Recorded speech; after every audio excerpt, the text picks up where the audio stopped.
Hello everyone, my name is Arviola Bollguri and today I'll be discussing about plagiarism and why it is important to orally cite sources during academic presentations.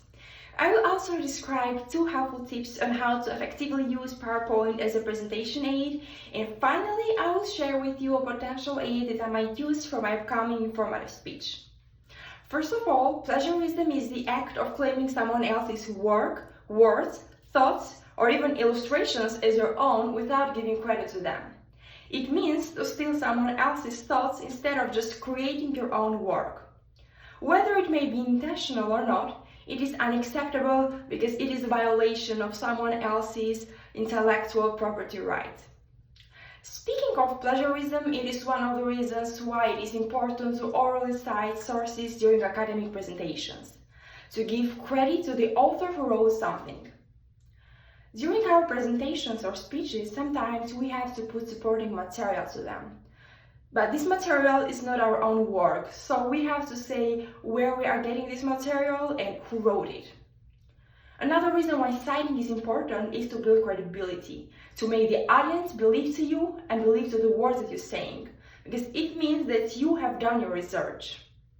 Also, citing is important because it shows the audience where to find your material. So if they want to make further exploration about the topic, they know where to go to.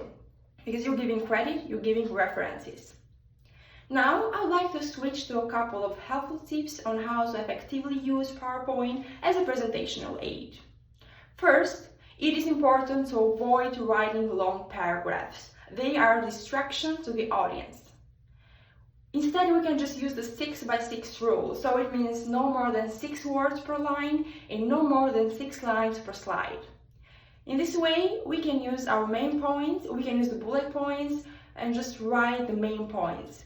So the audience's attention can be at the presentation and at the words that we're saying instead of the paragraph that we have written in the slides. Another helpful tip is to use the color contrast between the background and the text. So for example, if we use a light background, we have to use a dark text. In this way, the slides can be readable even from a distance, and the audience doesn't have to fight for their life just to read what we have written in the slides. The video was very helpful and it had a lot of information regarding the presentation aids. And one of those was avoiding transitions, avoiding animations. I've always thought that animations were a fun way to enhance my presentations, but instead they are just a distraction to the audience. Instead of focusing on the presentation and on our speech, they will be focused on the flashy transitions. Now, I'd like to share with you a potential aid that I might use for my upcoming informative speech.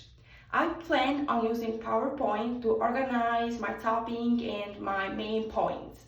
But also I want to use diagrams just to show how something works step by step, and I might use infographics too to show rate of something and to give proof of vision. That was all about my discussion. Thank you so much for listening, and I look forward to listening to your discussion too. Have a good night.